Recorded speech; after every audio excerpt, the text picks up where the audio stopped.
being able to eat an Oreo cookie in a ball form? Well, Oreo balls are really easy to make and they're really good snacks. They're really good to make for a party or a get-together, and they're really a crowd pleaser. A lot of people enjoy eating them. So today I'm going to teach you how to make Oreo balls. I'm going to show you what ingredients you need to use, how to create the actual mixture for Oreo balls, and then finally how to prepare the Oreo balls to eat. So the ingredients play a really large role in making Oreo balls, obviously. You need three main ingredients. The first thing you need is, of course, a package of Oreos. The normal kind is fine. Double stuff really doesn't matter, but I like to use the normal Oreos. The second ingredient you need is an 8-ounce package of Philadelphia cream cheese. You don't have to be a certain brand, but I just use the Philadelphia kind. And finally, you're going to need something to coat your Oreo balls in. I use the Baker's white chocolate baking squares. You don't have to use white chocolate. You can use normal chocolate, whatever kind. You just want to have something to coat your Oreo balls in. So next we're going to be creating the mixture. This is a really important part of making the Oreo balls. As long as you follow the directions, you'll have a really good Oreo ball. So the first thing I'm going to do is I'm going to take my Oreo cookies and I'm going to separate the icing from the actual cookies pieces. And I just do this by using a butter knife, by taking the icing off of the cookie. So I just separate it, and I'm going to just scoop the icing off and place it into my food processor, blender, bag, whatever you're using to mix up your stuff in. And so I'm going to do this to all my cookies, just break up the cookie pieces and scoop the icing out. And while you're doing this, you want to remember to break up your cookie pieces so that the food processor, blender, or your hands, if you're using your hands, can break up the cookies easier, because large chunks are going to be really hard to do. You might even mess up your food process. Okay, so the next step to making the Oreo balls is you want to put an 8-ounce package of cream cheese into the blended cookie pieces. I'm just going to scoop the cream cheese into the cookies.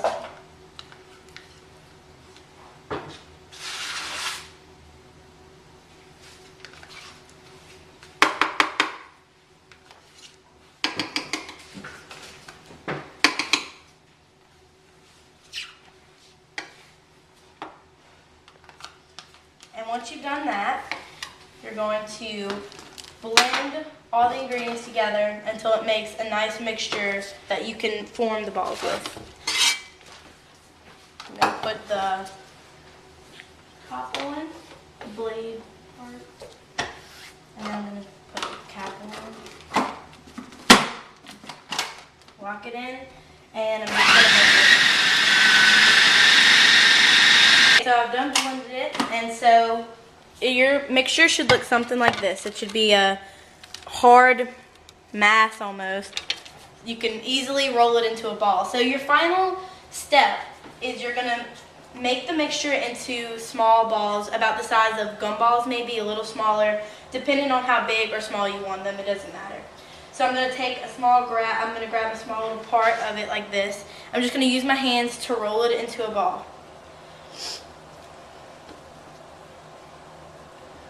And yeah, you can really pretty much choose your size.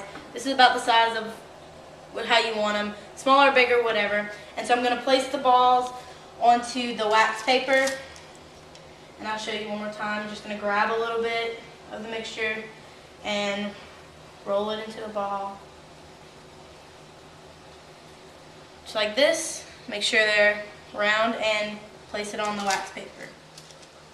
Now that you've made all of the mixture into small balls about the size of gumballs, the next thing you want to do is make a coating for it.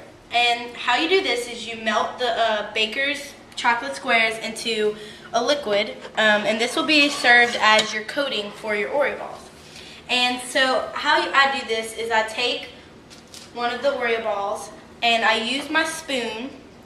I place the Oreo ball on the spoon and I kind of just drop it into the mixture. I'm really careful not to smush it, and I just kind of soak it in there. Then I take it out and I let it kind of drip for a little while. And then I'm just going to place the coated Oreo ball back onto my wax paper. And I'm going to do this with all of my balls. Sometimes it might come out a little messed up, and if that happens, you could just drizzle some of the coating onto the top to fill in for that. So I'm going to do that with all of these, and when I'm finished with coating all of them, I'm going to leave the balls out overnight so that the coating can get hardened, and by the next morning you should have all the Oreo balls will be hardened and ready to eat. So in conclusion, Oreo balls are a really easy to make snack and a big crowd pleaser, and pretty simple to make as long as you follow the directions right. So that's how you make Oreo balls.